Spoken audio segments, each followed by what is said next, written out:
Assalamualaikum warahmatullahi wabarakatuh. Terjadi kisah di Riyadh, seorang ibu, kisah nyata di Saudi. Ini di Riyadh ini sudah masyhur ceritanya nih.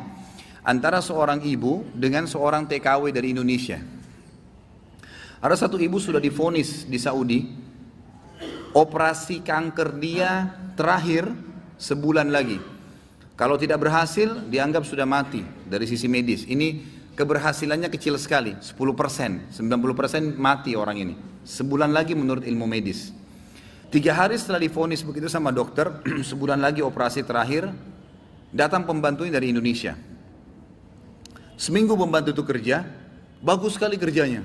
Masya Allah bersihin rumah, masak segala. Tuan rumahnya ini senang. Tapi selama dia kerja seminggu, ada satu perilaku TKW ini, membantu ini, yang selalu membuat tuannya mau nanya sama dia tapi nggak enak.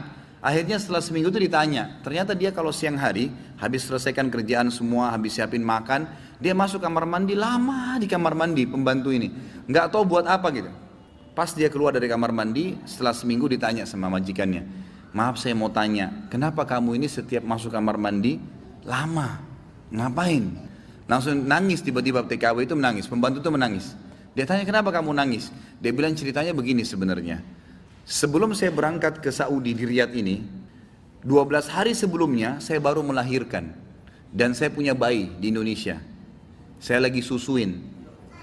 Nah saya tinggalkan karena keadaan ekonomi. Terpaksa saya tinggalkan. Visa sudah keluar, saya melahirkan, saya berangkat. Nah saya masuk kamar mandi ini, saya keluarin air susu saya. Karena kalau tidak payudara saya sakit.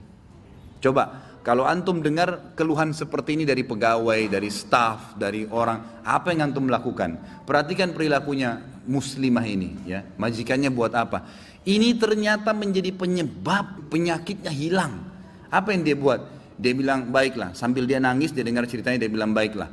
Dia masuk, gajinya itu 800 real per bulan.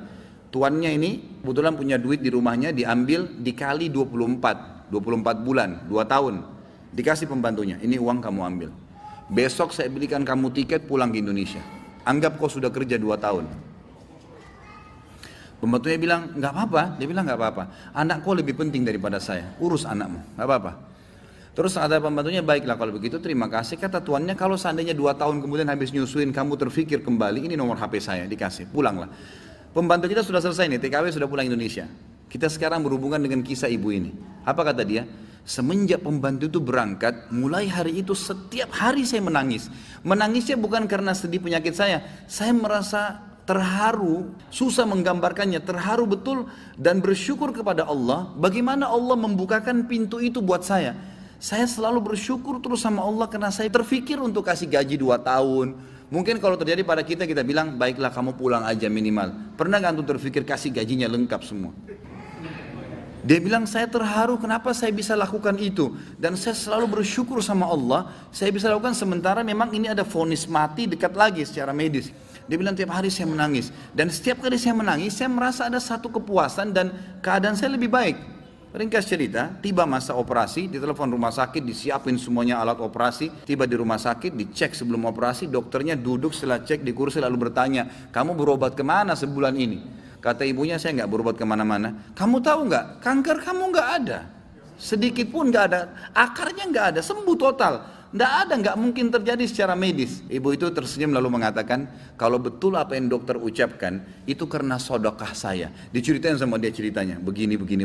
Dokternya jadi nangis, dokternya bilang apa? Subhanallah, yang telah membukakan mata hati saya, ternyata yang menyembuhkan bukan obat sama dokter. Tapi siapa?